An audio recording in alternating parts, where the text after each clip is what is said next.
সংগ্রামী ভাই বন্ধুগণ, আজকের এই ঐতিহাসিক বিক্ষোভ মিছিল পূর্ব সমাবেশে এ পর্যায়ে প্রধান অতিথির বক্তব্য রাখছেন বাংলাদেশ জামাত ইসলামীর সম্মানিত নায়েব আমির, বাংলাদেশ ইসলামী ছাত্র শিবিরের সাবেক কেন্দ্রীয় সভাপতি, সাবেক এমপি, সংগ্রামী জননেতা ডাক্তার সৈয়দ আব্দুল্লাহ মাহমুদ সাহেব।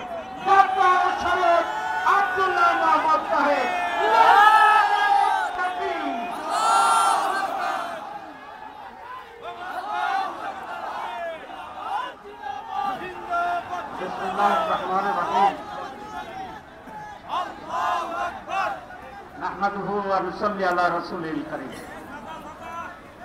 মাননীয় সভাপতি,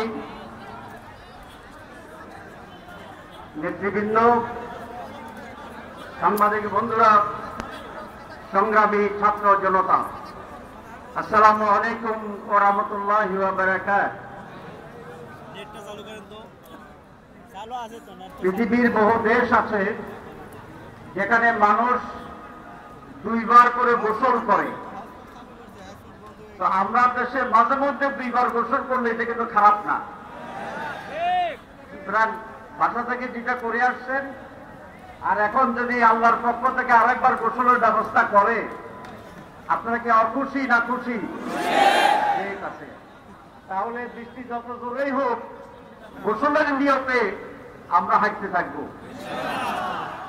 ঠিক আছে, যেহেতু বৃষ্টি এবং মিছিল, আমি সেজন্য বক্তব্য রাখবো না, কিছু কথা বলতে চাই। এই সরকার আসার পরে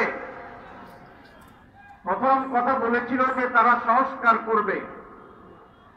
আমি এখন দেখি প্রথম সংস্কারটা করা দরকার ছিল যেখানে মন্ত্রী, প্রধানমন্ত্রী, প্রেসিডেন্টরা বসে, ওই চেয়ারগুলোর সংস্কার করা দরকার ছিল। কারণ ইতিহাস, বাংলাদেশ ইতিহাস এটা বলে, যারা ওই চেয়ারে বসে ওরা আগে যায় থাকুক, চেয়ারে বসার পরে আওলা জাওলা হয়ে যায়।